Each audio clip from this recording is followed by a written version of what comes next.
আজকে 12 জানুয়ারি স্বামী বিবেকানন্দের 164তম জন্মবার্ষিকী।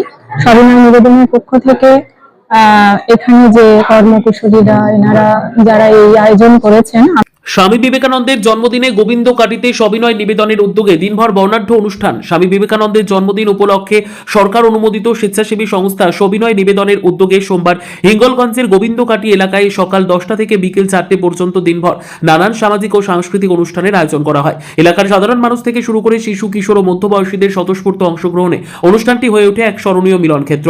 দিনের সূচনা হয় সকালে প্রভাত ফেরির মাধ্যমে। স্বামীজির আদর্শ ও বাণীকে সামনে রেখে প্রভাত ফেরি গোটা এলাকায় এক অনুপ্রেরণামূলক পরিবেশ তৈরি করে।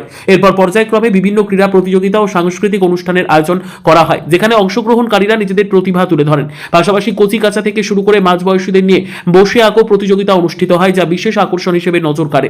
এই বছর অনুষ্ঠানের 11 বর্ষপূর্তি হওয়ায় তা আরও তাৎপর্যপূর্ণ হয়ে ওঠে। অনুষ্ঠান উপলক্ষে গোবিন্দকাটি এলাকায় উপস্থিত হন বিভিন্ন ক্ষেত্রের বহু জ্ঞানীগুণী ও বিশিষ্ট ব্যক্তি। সমাজ ও সংস্কৃতিতে তাদের অবদানের স্বীকৃতি হিসেবে সংস্থার পক্ষ থেকে তাদের বিশেষভাবে সম্বর্ধনা জানানো হয়। অনুষ্ঠানে উপস্থিত ছিলেন সবিনয় নিবেদন সংস্থার সভাপতি সঞ্জয় কুমার মণ্ডল সহ সভাপতি বুদ্ধদেব মণ্ডল, সম্পাদক ব্রজসুন্দর মণ্ডল, সহ সম্পাদক সমর রায় এবং সদস্য সুমন মণ্ডল। সংস্থার পক্ষ থেকে জানানো হয়, ভবিষ্যতেও স্বামী বিবেকানন্দের আদর্শকে সামনে রেখে সমাজসেবামূলক ও সাংস্কৃতিক কর্মকাণ্ড আরও বিস্তৃতভাবে আয়োজন করার পরিকল্পনা রয়েছে। আজকে 12 জানুয়ারি স্বামী বিবেকানন্দের 164তম জন্মবার্ষিকী। সবিনয় নিবেদনের পক্ষ থেকে এখানে যে কর্মকুশলীরা এনারা যারা এই আয়োজন করেছেন, আমি অভিভূত। এখন যে বর্তমান সময়ে আমরা এসেছি, যারা আমাদেরকে শিক্ষা দিয়ে অনেকটা উচ্চ স্তরে পৌঁছে নিয়ে গেছেন, তাদের সঙ্গে পরিচিতি বা শিশুদের যে ক্রমবিকাশ, এগুলো অত্যন্ত দরকার। আমি সত্যি আপ্লুত, আমার খুবই ভালো লেগেছে। আমার নাম পারমিতা দেওয়ান সরকার। আজ 12 জানুয়ারি স্বামী বিবেকানন্দের জন্মদিবস, এবং এই জন্মদিবস উপলক্ষে আমরা সবিনয় নিবেদনের পক্ষ থেকে একটি অনুষ্ঠানের আয়োজন প্রত্যেক বছরই করে থাকি।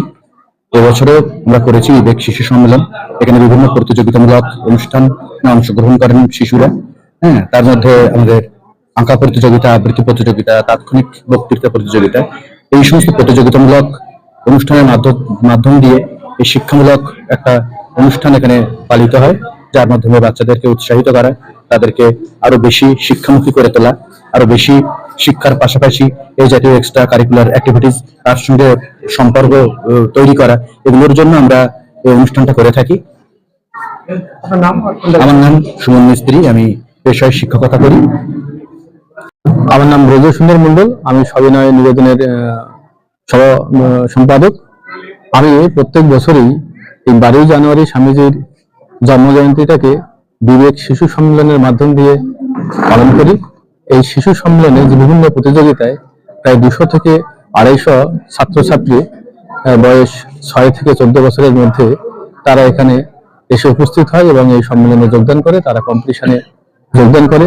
আমাদের উদ্দেশ্য স্বামী বিবেকানন্দ জন্মজয়ন্তী পালনের সাথে সাথে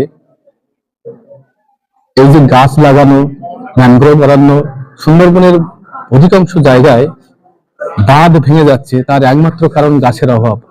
এই গাছের অভাব যাতে না হয় সেই দিকে প্রাণ বাঁচান, গাছ লাগান, সুন্দরবন বাঁচান, গাছ লাগান, নদীর বাঁধ বাঁচান। আজকের এই অনুষ্ঠানটি হচ্ছে, আমরা বিভিন্ন জায়গায় এই 12 জানুয়ারি বিবেক শিশু সম্মেলন বিভিন্ন জায়গায় ঘুরে ঘুরে পালন করি। এবছর আমাদের 11তম বর্ষ। এই বর্ষে আমরা গোবিন্দকাটি শিক্ষা নিকেতনের মুক্ত মঞ্চের সামনে যে মাঠ আছে, সেই মাঠে আজকে পালন হচ্ছে। আমার নাম